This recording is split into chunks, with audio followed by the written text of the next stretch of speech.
Wellness Podcast. I sit down with Dr. Lori Bouchard. She is a doctor of naturopathic medicine. She is the owner of Inside Health in Oakville, Ontario.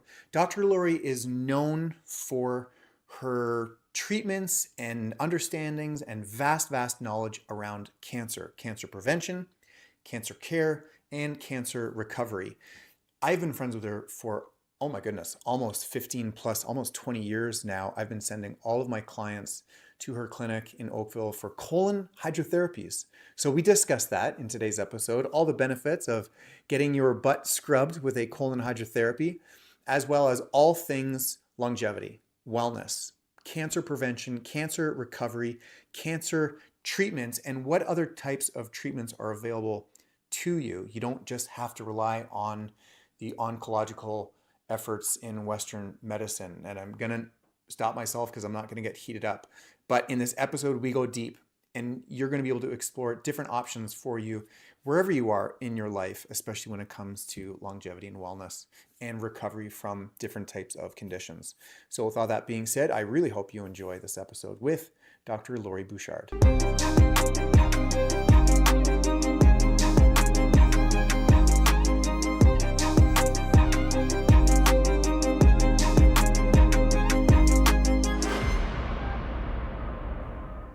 This is a quantum magic wand. That's right, I definitely said magic, made by Zero Gravity.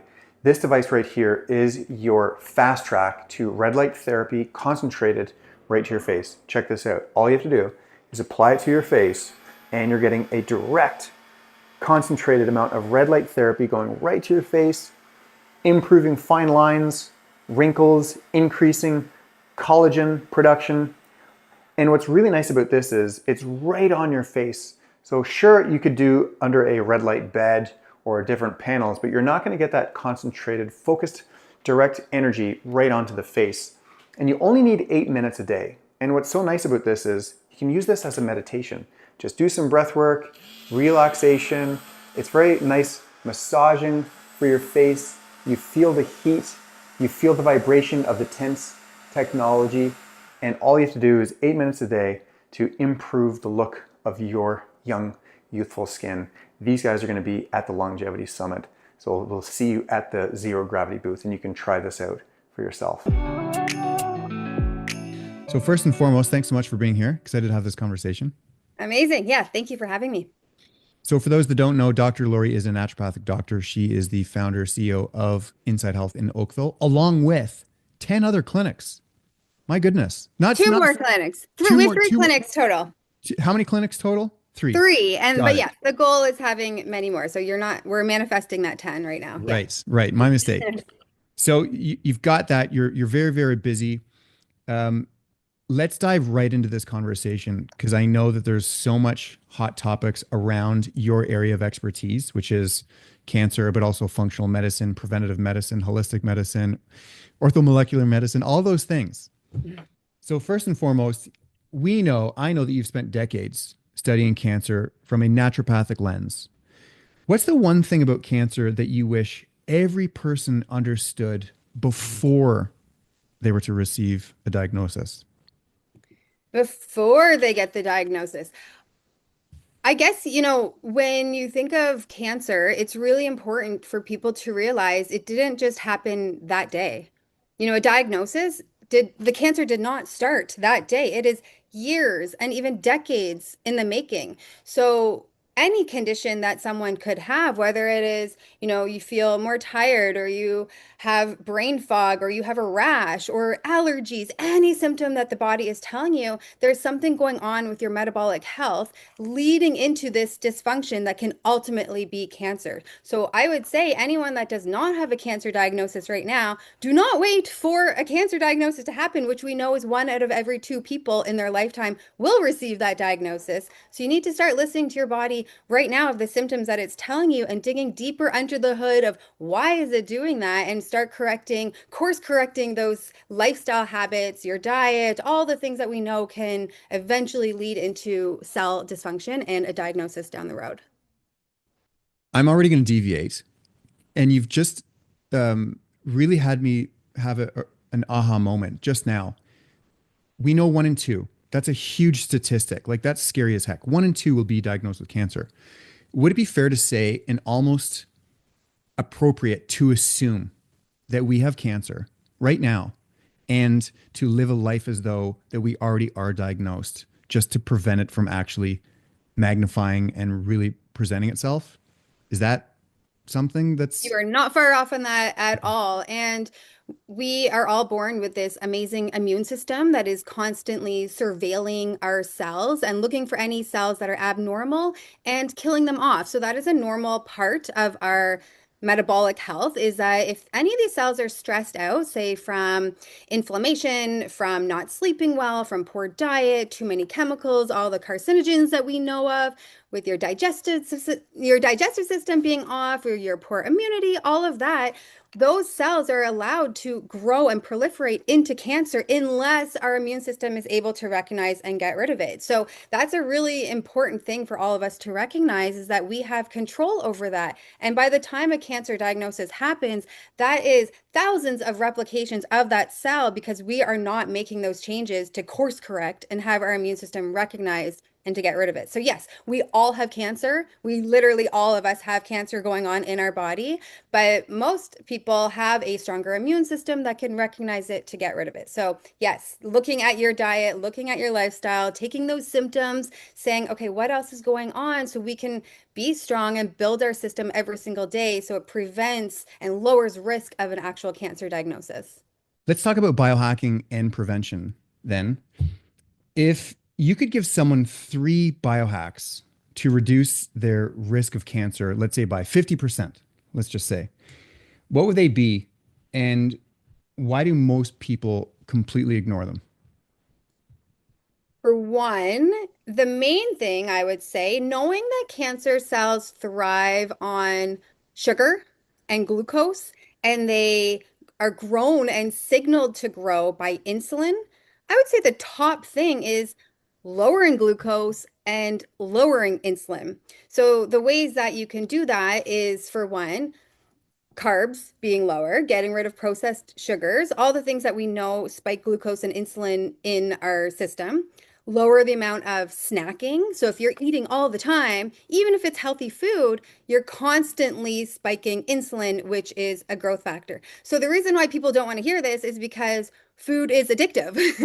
And certain foods specifically are more addictive than others. So the ones full of chemicals, MSG, and even the carbohydrates are quite addictive because they give you this kind of roller coaster of energy levels. And so we all know that sugar can act like a drug in the body. And so anyone that has a sugar addiction, it's very hard to get rid of that because you are dependent on that as a source of fuel. But here's the thing, cancer also is dependent on sugar as a source of fuel. So the more that we can focus on our diet and balancing blood sugar and keeping insulin low, that can lower many risks of all types of cancer across the board. So that would be the first one.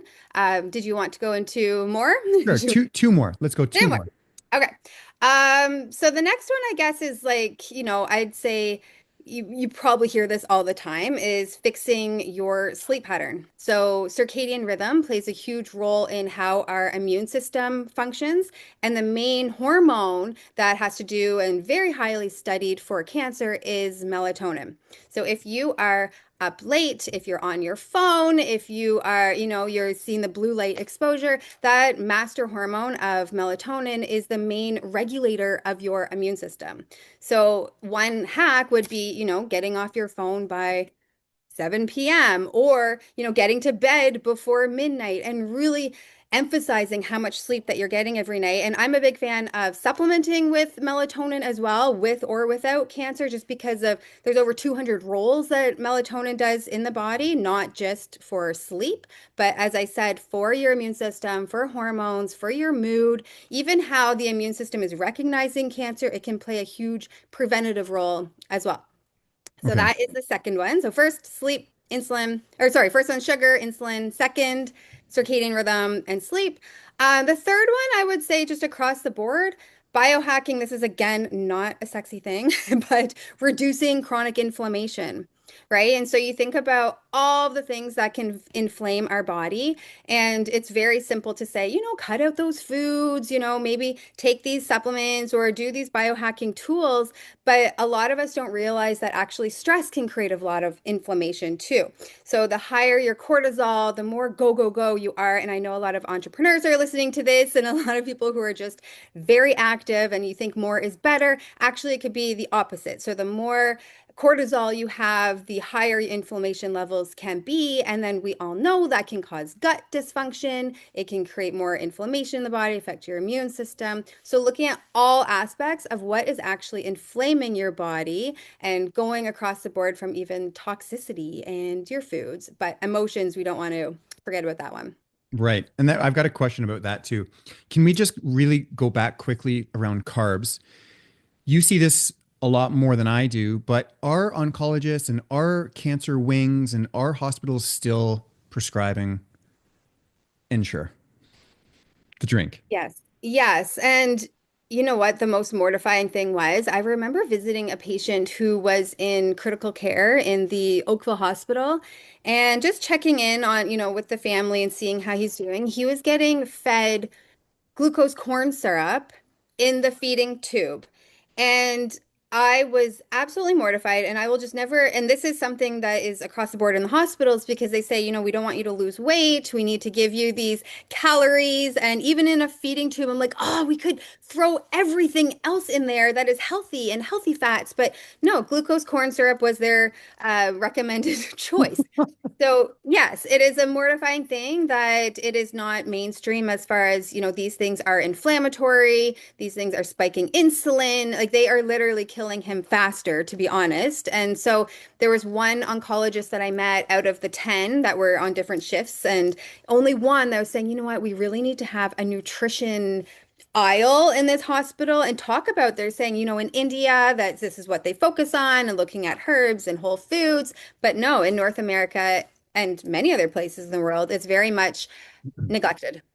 That breaks my heart.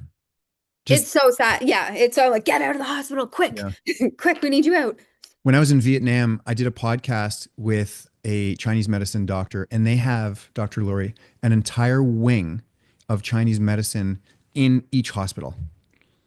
Like you go in and it's all um like tinctures and herbs, and it's like, oh my God, it was the most incredible thing. The amount of different strains of ginseng that I saw and ashwagandha, it was just I magic. know in Yeah. North America, that would just be like blown up. A bomb would just dissolve that. So sad. Okay, let's talk about the autonomic nervous system and cancer, of course. How is chronic stress or sympathetic dominance literally creating an environment where cancer thrives? This was actually just brought up yesterday. I saw a patient who I haven't seen in a while, but she comes to the clinic quite regularly and she's 4 years of being cancer free, but she still comes as maintenance for her immune system. And I remember seeing her as one of my first patients actually in practice, and she was only 27 years old when she got diagnosed with cancer. Actually, maybe she was 26. She was quite young.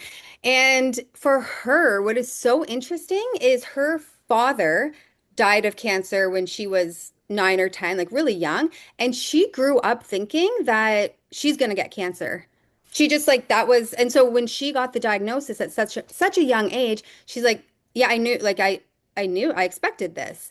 So you wonder like how much that plays a role in their nervous system and even just the onset of cancer, like seeing that as a normal thing. Like, it's in my family, so I'm probably going to get it too, right? And this person is an overachiever. She's go, go, go all the time. She's always in this sympathetic state as far as her nervous system. And so when you have high cortisol and you're in this sympathetic state, you have poor digestion, poor immunity, your body doesn't repair as well. Even how you detox is affected. So blood flow is going into other areas for survival and not focusing on the needs that you need for day to day as far as detox organs and repair and digestion. So when you think about her specifically and how interesting it was of, she was I don't want to say she was inviting it in, but it's also why in my own practice, I don't make cancer the focus. We're not, oh, let's be cancer free. Let's fight, fight, fight. And let's always be in this, you know, cancer focused world. It's more about how can we build health? How can we get your immune system strong? How can we reduce stress so your body can do what it needs to do? So, dealing with your autonomic nervous system is a massive part of how well people do after a cancer diagnosis, but even preventatively too, right? We need to recognize how much stress and our mindset play a role in cancer care. There is very much a sense of aggression around cancer and the fighting of cancer and fight for a cure. Yeah. And that language in and of itself is very sympathetic dominance. It's not calming and relaxing. It's not gentle. No, and honestly, this is the only condition that I've seen, like any other condition I feel that's out there is, if you do this plus this, you will get this result. And that makes sense. And we're raised that way of, if I 1 + 1 = 2, and that's just a fact. But with cancer, it is one of those things where it oftentimes there's so many variables to the equation that 1 + 1 + 1, like all of that doesn't necessarily give you that outcome because that could actually make you more stressed out and you lose sight of just what your body needs to heal. So yes, going in with this like fighting, I'm going to do everything and more is better is actually counterproductive because your nervous system is Mhm. fried. Mhm. You've worked with how, countless thousands of people who have reversed their cancers, right? What do the outliers and the statistical anomalies share in common when it comes to reversing and, ridding themselves from that? What do they share biologically and also physio and also psychologically? I can say the belief that your body has this ability to heal has to be way up there. When you believe that, you are more willing to take action on things and be more open-minded and apply things to your life versus that mindset of, oh, I was told I had, 6 months to live. What's the point? I'm just gonna enjoy all the things, and you will believe that prediction of your prognosis, and you will go on that timeline if you believe that timeline. So, the top thing that all of these outliers have in common is they don't believe what their doctors tell them. They don't believe it. And they say, wow, my body, whatever created this in my system, whatever created this cancer or this symptom or this diagnosis, I have the ability to reverse it and really to their core believing that. And you're going to have your days where you're going to say this sucks or, it's not going as planned, but you have that day and then you move on to no, I can do this and my body has this ability to heal. That is our system is always striving for balance. It wants balance. And so it's up to us as detectives to say what is throwing it off track. So really having that belief that you can heal and setting it even a month at a time. So all of the people that I've worked with, they don't say, I'm going to be cancer free for the rest of my life. Like it's literally, let's take it a month at a time. And it's interesting too. I have a patient who I started working with her when she was 80. She had metastatic breast cancer, so cancer all over her body essentially. And she is amazing because she's got this attitude of doctors can't tell me what to do and she didn't want to do chemo, she didn't want duration, and due to her age I don't even think she would have been a candidate for it. So when we started working together, she was doing everything that she can in her control to change the dynamic of her system, and she had this like feisty spirit of like I am going to do all the things. And I just saw her actually a few weeks ago. She's 92, she's had her 92nd birthday, And she still has stage 4 metastatic breast cancer, completely stable. And so she comes into this clinic saying, I am here because I just want to build my health. She's like, I don't even have cancer. She's like, I'm not here because I have like cancer's not her identity, but it's really her, it's really motivating her to stay healthy. So that's what I would say is the top thing. If we can make it where the focus is on health and, forget cancer, like even just saying, oh yes, I have cancer and I'm here treatments for cancer, how much that affects your psychology and your biology, all of it. So I love that attitude where she's like, I don't have cancer. She's like, those aren't my scans. I'm like, well, they are, but we don't need to we don't need to talk about that. So that's I would say that mental piece is huge and having that faith and that determination and just kind of like that FU attitude, to be honest. Cool. I love it's that can be a little bit intimidating, the level of personal accountability, I'm sure, but at the same time, in the exact same breath, it's also very empowering. Rather than just passing it up, being like, "Oh, this is my destiny. I'm doomed. I don't have control." Yeah, and this is why I love the clinic atmosphere when people are coming in for treatments too. So just say you're having a really crappy day and you're like, "Oh, this, scan maybe didn't turn out the way that I wanted or I don't have any control over the situation." Just to hear other people's stories too of, I'm following the process, I have faith in the process, and just to be able to communicate with one another and saying, "Yeah, we're all in this together. You're gonna have your up and down days." But yeah, losing that aggressiveness towards cancer and really having faith in the body that it is meant to heal and it can heal. It was very beautiful. The last time I was at your clinic, I walked in and, of course, greeted by everyone and everyone's super friendly. And then I looked around in the IV lounge and it was packed. And I know that there are some cancer individuals and there's other people just trying to optimize, but everyone shared the common thread of just personal development and wanting to get healthier. And it's just such a nice, positive environment. So kudos to you, obviously, on that. Thank you. And that's exactly the environment. And it's interesting because I've had patients in the past where they're just like negative and a little bit, like I don't want to say they didn't want to be there, but they probably didn't want to they didn't want to be there. And it's interesting because the ones who have that attitude of like, oh, I'm just being forced to be here by my family and I just, that negativity, they either stop coming completely, kind of like they're the polar opposite of everyone else and they just don't feel, or they change. So I've had many patients where I'm like, I thought you hated me. I thought you just hated everything. And then they change to actually be the most pleasant people. So you also think too of, when you're really sick, Of you're going to be course. more irritable and agitated and just, impatient. And so that's part of the process too. Like it's okay to be angry and all the things, but Mm, realizing that's also another symptom of deeper issues going on. got it. Yeah. Let's talk about, I know you're going to love this magical word, mitochondria. Let's talk about mitochondrial health and longevity. How does mitochondrial dysfunction show up decades before, as we were talking a little bit earlier, but let's expand on that. How does it show up before the cancer diagnosis? And what can we do right now to optimize that cellular energy? Ooh, we have millions, if not trillions, of mitochondria throughout our whole body. So, anyone listening, mitochondria are your energy centers of your body. And so, your mitochondria produce something called ATP, which is our body's fuel or energy source.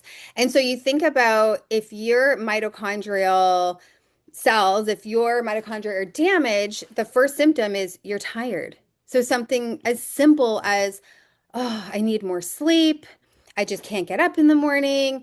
Maybe you have brain fog, or another sign of mitochondrial issues is you go to the gym and you are just tired for days after that, or you just don't recover as well as you should. So, energy is really the main signifier of how your mitochondrial health is functioning.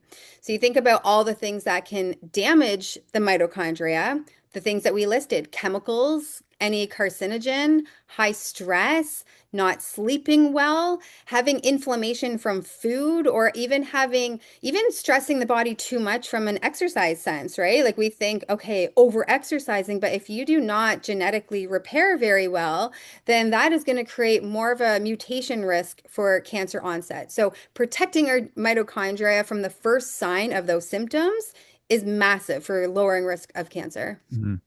Great. You know what?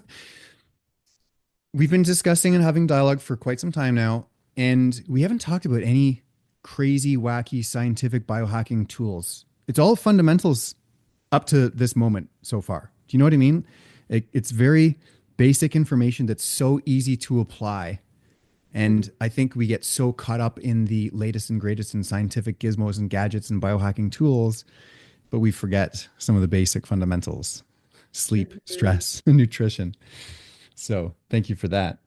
A couple more questions. And I think you're going to like this one as well. How much of cancer and the development of cancer is based from our perceptions, like from how we think? And this, from the stories that we tell ourselves, unresolved trauma, the the things that we assign, like that we give weight to, and how can shifting one's perception shift genetic expression? Well, that's all Bruce Lipton's work, right? In the biology of belief. You look at emotional stress and how that can alter your nervous system functioning, how even trauma, whether it's small or major traumas, how that can affect your hormone output and how your immune system responds. We know that we're all born with this blueprint, this genetic blueprint, but that does not mean we are destined to develop this disease or whatever we may be predisposed to. So it's the epigenetics and how we are expressing this genetic variant that we are born with, and how our environment and our perceptions play a massive role in what is being expressed or not. So that is even going deeper, as I know Dr. John DeMartini talks about this as well, as being true to your values and your purpose and having that.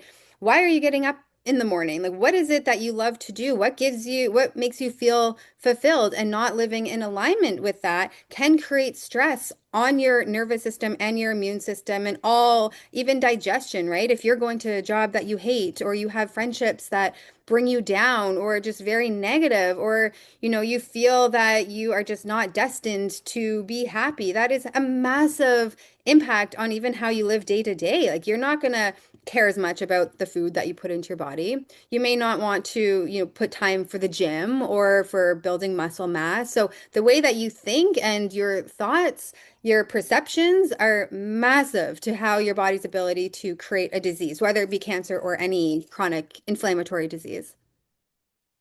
And that can be pretty intimidating for someone. You mentioned about unfulfilling in a job, right? And how many people are unfulfilled pursuing a job and they're still doing the job because they say that they got to do the job?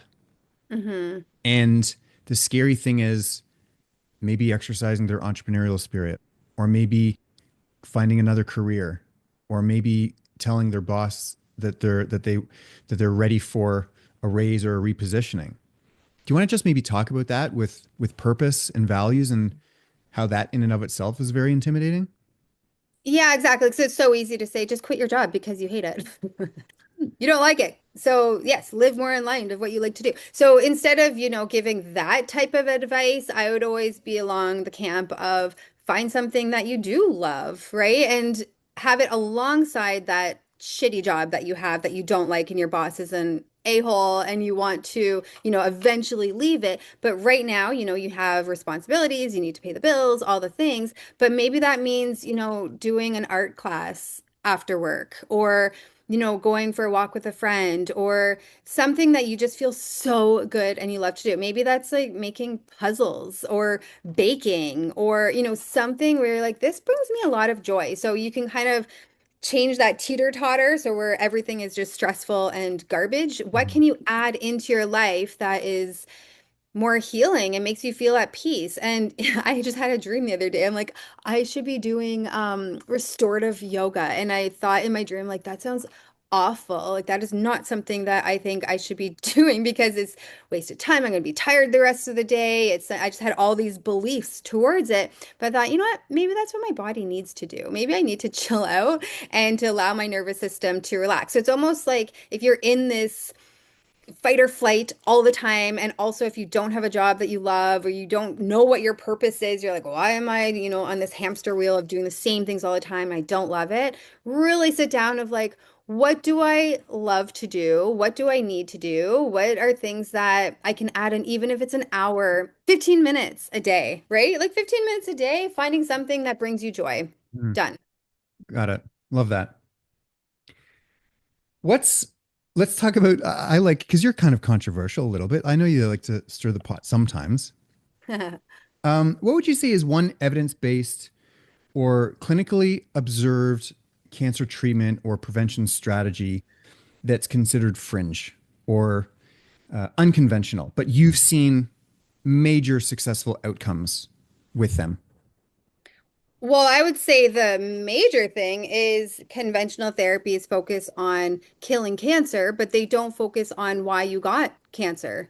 They're not looking at what is growing the cancer or what this tumor microenvironment looks like that is affecting why the cancer is even there in the first place. So, if you think about conventional medicine, it's all about just killing and making you cancer free, right? But what that actually does is actually makes cancers come back more aggressive. So it is creating so much oxidative stress on the system, creating massive amount of inflammation. And if you're not addressing why was the cancer even there, 99% of the time the cancer comes back unless you change something about the environment that it grew in. Hmm. Hmm. Okay. Last question. If someone were to be listening right now, and I hope they are, listeners and viewers, and they sense that there's something, their body is making signals. Maybe they're dealing with the fatigue or they're dealing with the inflammation. They've got some gut issues. What would you say is the first thing that they could do tomorrow morning to change that course? I always find data extremely empowering. So even if you have symptoms or not, and you feel healthy, you feel great, data is the number one thing that can help you take action. So it's really, if you could go tomorrow morning, get a full set of blood work, and this is something I give away for free of handouts, just saying, here, ask your doctor for these labs or come to my clinic, just get them done. Just understanding where are you at? I like to personally get blood work done once to twice a year, or if I have any drastic change in my life, whether it's seasonal or diet changes, or I did a major move, anything like that. I want to get an update of what's going on because there's so many things you can see from your lab work that don't necessarily give symptoms until it's been going on for years and you think, how did this happen? But really, it's been brewing behind the scenes for a long time. So, looking at those warning signs, looking at your symptoms, but also getting blood work done regularly, looking for the right things and looking for optimal levels of your labs, not just saying, oh, it's within this reference range. Good to go. We want to say optimal levels. How can we pivot and change our lifestyle? But awareness and understanding up to date, a baseline right now is really important. I've been saying to my clients as well, for me, 2026, it is absolutely the year of data. Just Yeah. testing, testing, testing. It's so useful. And oh my goodness, science and technology, it just continues to get better and better. And we can use these new modalities to really look at our bodies with a magnifying glass. So much better than even 10 years ago. Um, what's your favorite test? Do you have one? Yeah. Well, like it's such a nerdy question. I love it. My favorite test, if I was to pick out of all the testing that I do, I would say homocysteine is one of my top tests that I believe everybody should look for. Homocysteine can help navigate which diet you should be on. It can look at MTHFR, like genetic issues. Also, if there's any DNA repair issues going on in the body, if you're having too much, just say red meat or animal proteins and you're not metabolizing it well, creating more inflammation in the body, homocysteine is a really powerful marker that I don't believe many people check for. So that is one of my favorites. Okay. How did you come across that? Who showed you or how did you learn that? And why is that your go-to now? I know, and you obviously just said that about the genetics and the DNA repair, But how did you come to that realization?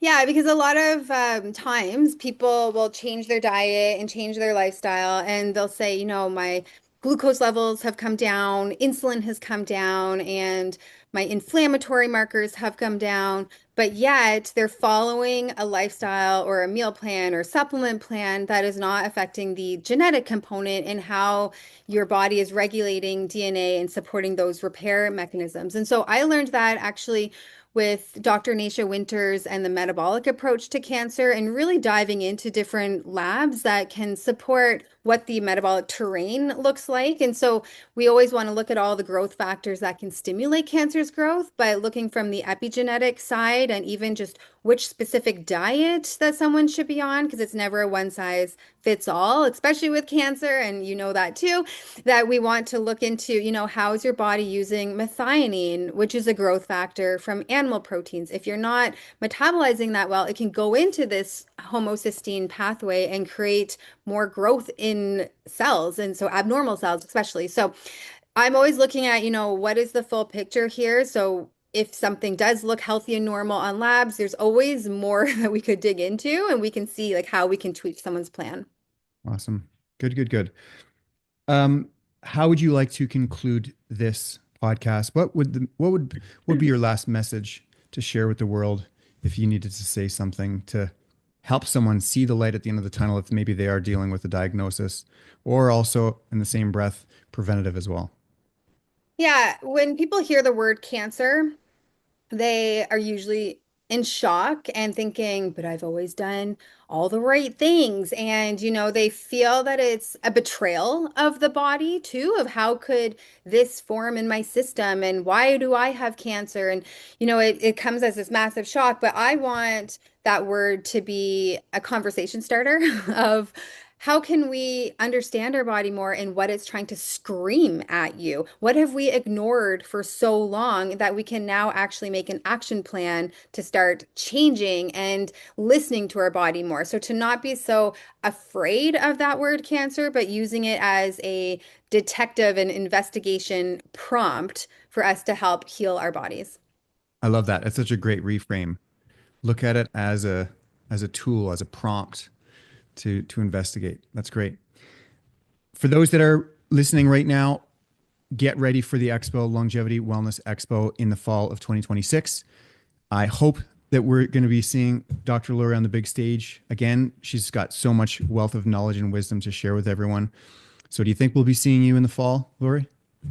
Let's commit. Like, let's Okay. do it. Yeah. Okay, good. So with all that being said, hope you enjoyed this episode.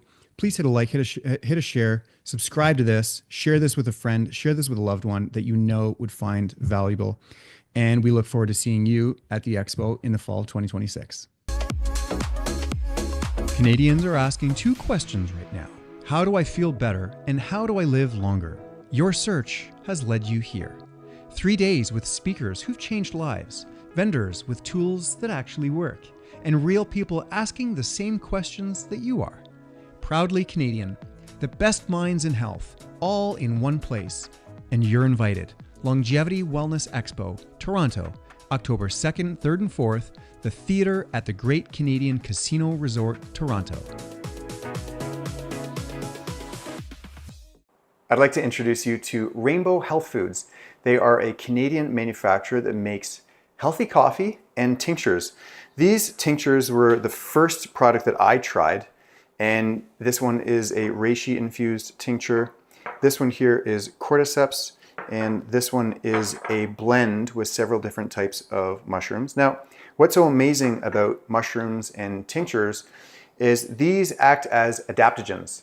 They can help with your hormones. They can regulate your hormones. If you've got a little bit too much of a sympathetic dominant state, adaptogens can bring you down. Or if you're kind of feeling a little bit low energy, adaptogens can help bring you up. So these tinctures are really, really nice. You just put them in some water. And then most recently, they came up with these superfood coffees. This one, it's called fungi. Funky, get it? Haha, funny, fungi, mushrooms.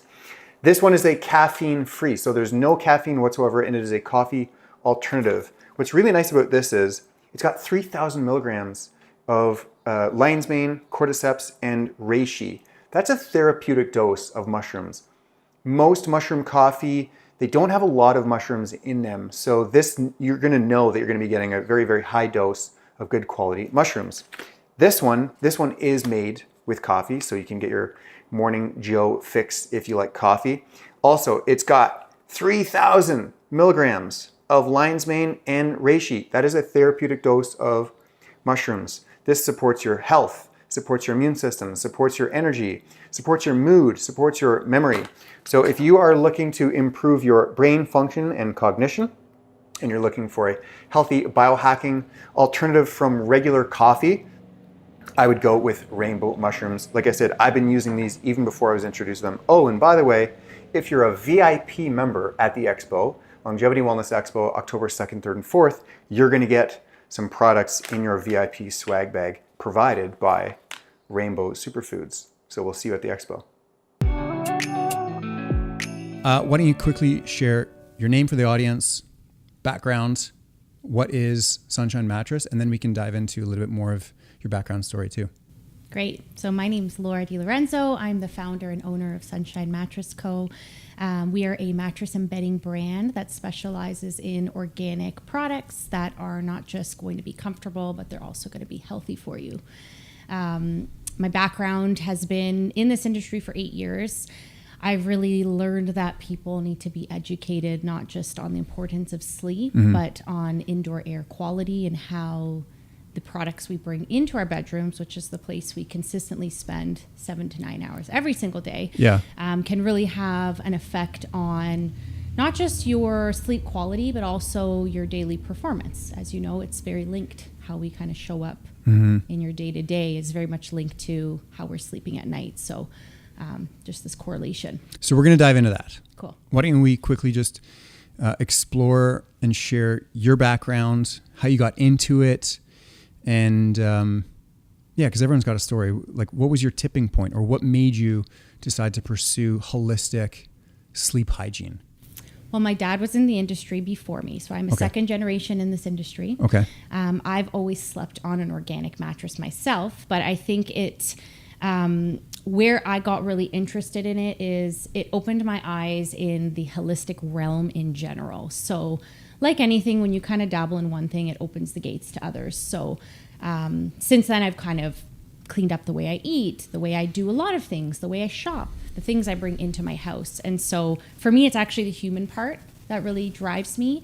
I really love helping people, especially when it comes to delivering the information. I think sales is not necessarily my strong suit, but because I'm very much so there to serve, I think that's what really kind of keeps me interested. So what was your dad doing? He was doing organic mattresses as well. So we had 2 brands at one point.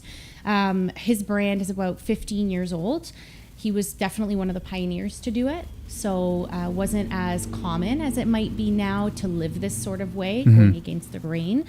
And so Sunshine was sort of a spin-off, a younger version of what we were already doing. So was he like an independent store? Because I'm going to play naive. Okay. And my only experience as a consumer of mattresses in Canada would be Sleep Country Canada, whatever they're called, and then the Brick or Leon's. Yep. And I'm familiar with Sealy Posturepedic, and I think that's the only brand that comes to my mind.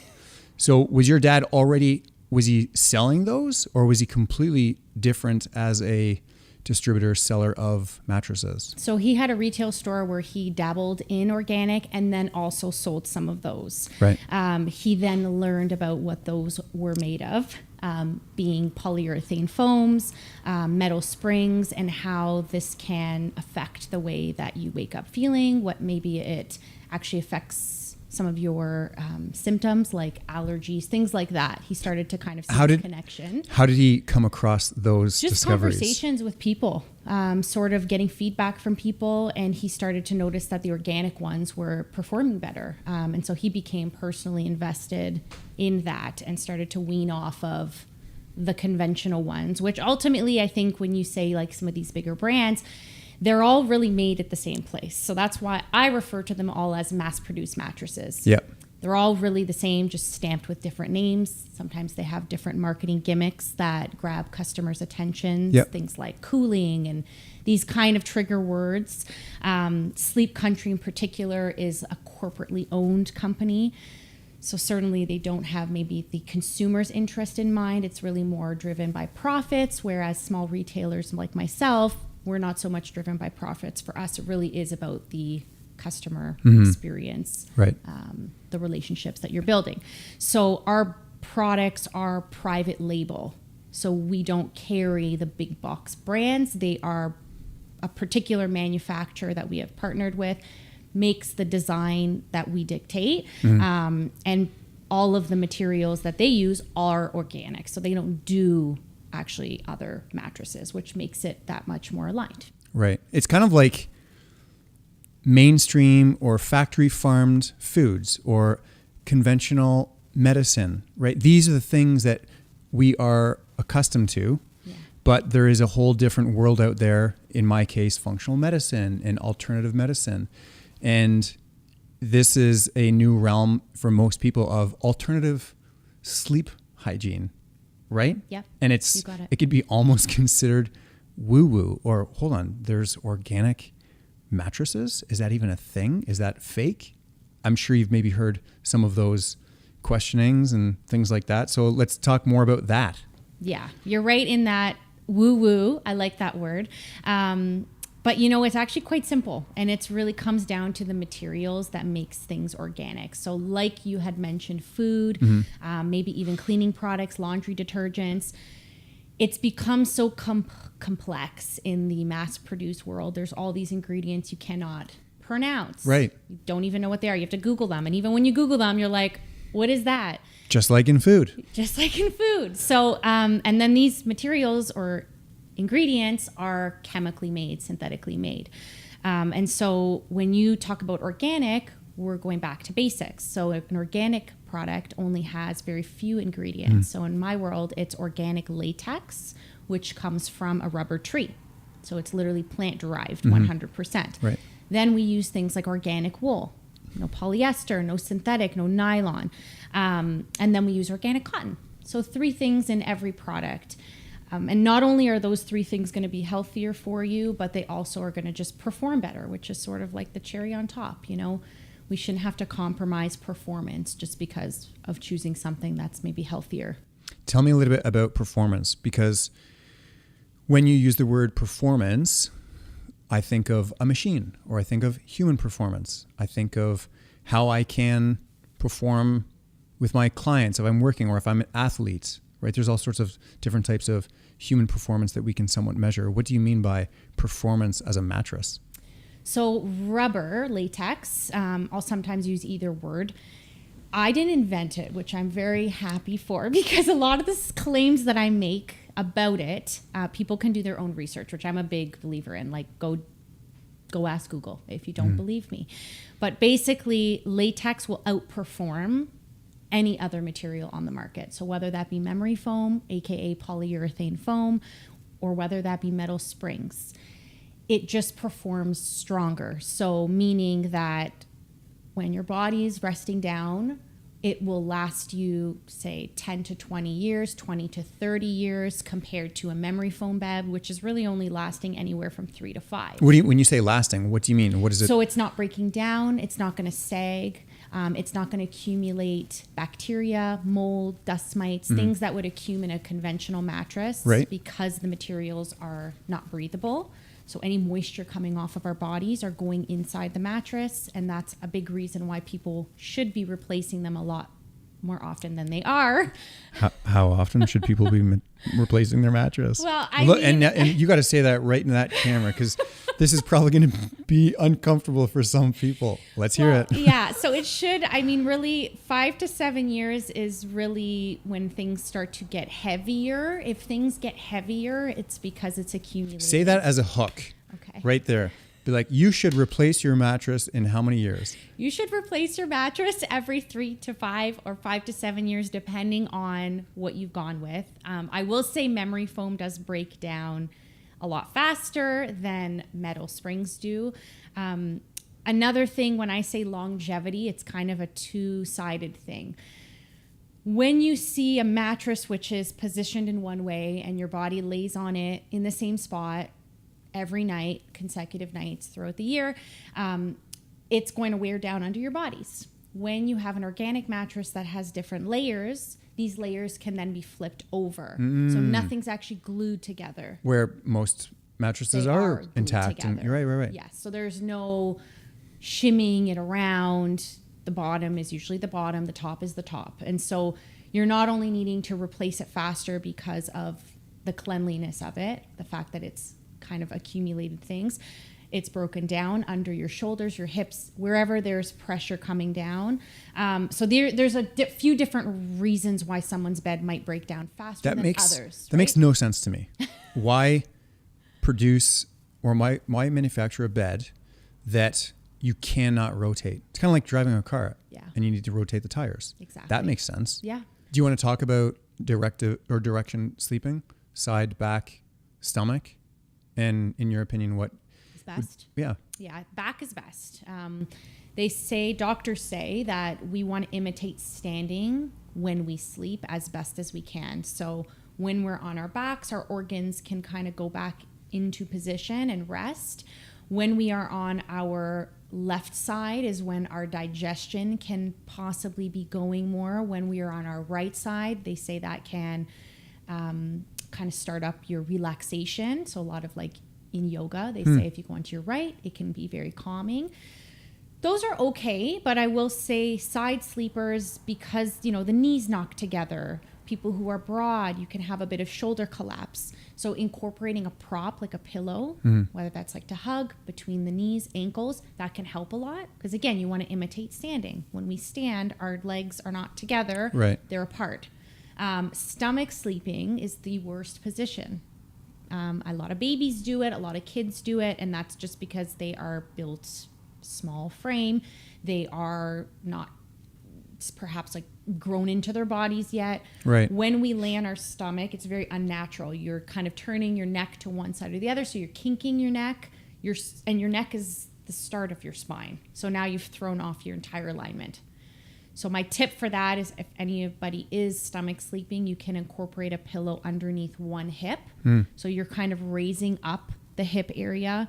And that gives you the illusion that you're on your stomach because you have that contact, but you're not directly flat. Got it. So that's my little tip for it. There's a lot of people that sleep in those different directions. Yeah, I call it sleep training. I will help a lot of people sleep train. Especially when you get a surface that's actually built for your body. Now you can focus more. Like I think we toss and turn a lot because we're uncomfortable. Let's really quick talk about Sleep 8 or 8 Sleep. Are you familiar with that No. product? No, Really? I'm not. Oh. It is there's a mattress and then there's a sheet, to my understanding. Yep. And it is a device with water in it. Okay. Do you know where I'm Is getting it at? heat and cool? Yeah. Okay, yes, I've heard of it. And what is your opinion on something like that? Well, I mean, I think what people are trying to do is neutralize their body temperature. Yep. That's the goal, right? But how can we do that maybe in a more natural state Yes, as opposed to right. depending on the technology? That makes sense because realistically, if they're having a hard time regulating their body's temperature, it's fair to say chances are they're sleeping on a box of plastic. Or maybe you talk a lot about root cause. Yeah, well, of right? course. Now yes. But that too. Yes, we need to look at root cause. We need to look at gut health, nutrition, your hormones, your environment, lifestyle, all of those things. Okay, so that's one. And then, yes, let's look at the mattress. How much plastic is there? How much are you breathing in of these off-gassing endocrine disruptors that are having an impact on your hormones? And if you've got a dysregulated hormones, of course, you're going to have challenges regulating core temperature. Exactly. Right? And so, yes, the idea of this concept, I think it's still a wicked cool biohack. Yeah, which is why I don't have anything negative Right. to say, but I challenge people. But let's explore what's the root cause still. Yeah. I love that. I didn't think about that until just now. Something to think about. Yeah. Okay, well, before we conclude, is there anything else that you want to cover with regards to sleep hygiene, best practices, maybe a message for the listenership and the viewership? I think the message is just let's start to take sleep more seriously. I think that's just my message. I think we touched on a lot of important stuff. I encourage people to do their own research. An educated customer is the best customer. And we live at a time now where consumers are getting smarter than ever, which is freaking awesome. Good for me. Yeah. Which is like, right? Of course. Yeah. And that's why we're doing the summit as well. Yeah. I want Canadians to be educated. I want them to feel empowered. I want them to make decisions based on how good they feel about a certain product or meeting the founders, right? That's so cool. Mm-hmm. There's so much of e-commerce and there's so much of disconnect with big conglomerate corporations that we've lost the sense of intimacy within these relationships. Yeah, I agree. You know where your money's going, right? Yeah. The cause, it's the needle we're moving. Mm-hmm. And I think we're all trying to move in one direction, which is longevity. Yep. Living longer, living healthier and happier. Yeah. So I conclude pretty much every podcast, well, this new series, because we're on the Forks of the Credit, and this is Forks of Wisdom. This is very cool. So I say that in life, we are presented with all sorts of different forks in the road. Mm-hmm. And so we can either regress or stay the same, or we can evolve. And so in the case of sleep, when you're up at that fork in the road, there's two directions: conventional or maybe organic. I love that. Right? Yeah. So thanks so much for doing this. Thanks, Brendan. This was great. All right. So thanks so much for listening and watching this week's episode. If you like this episode, please hit a like, hit a subscribe, share this with a friend or family member. Also, if you want to pursue getting yourself a organic mattress, definitely check out sunshinemattress.co or .ca. Sunshinemattressco.ca. Got it. Sunshinemattressco.ca. The link will be in the show notes. So with all that said, hope you enjoyed this episode, and we'll see you on the next episode.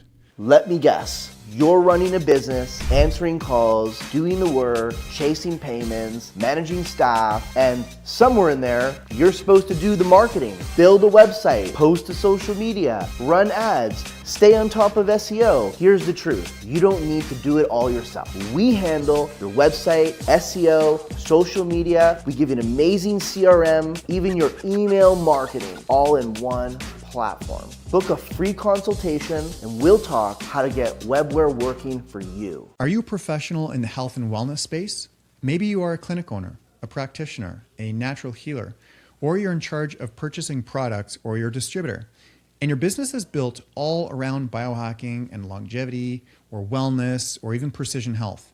Friday, October the 2nd, Longevity Wellness Expo is designed specifically for you. This is going to be our professionals and practitioners event. It's a private B2B evening exclusive to the industry before the doors open to the general public. You're going to get a chance to meet clinic owners, founders, innovators, and health leaders from across the country. Additionally, you're going to get a sneak peek at all of the vendors before the crowds arrive. You're going to see the latest in all of the health products and hear 3 business-focused keynote presentations specifically designed for practitioners and wellness entrepreneurs to grow your business. We're excited because this is where partnerships begin and distribution deals can happen. Your ticket also includes full access to the weekend for the whole expo. Friday night runs from 5 p.m. until 9 p.m. at the theater at the Great Canadian Toronto. This is your personal invitation to shape the future of health in Canada. And that wraps up another episode of the Longevity Wellness Podcast. Big thank you to Dr. Lori Bouchard, our guest today. She is an incredible human being. I've known her for many, many years. I trust her with complex cases, and I refer a lot of my clients to her. She's practicing in Oakville, Ontario at Inside Health. Definitely give her a follow.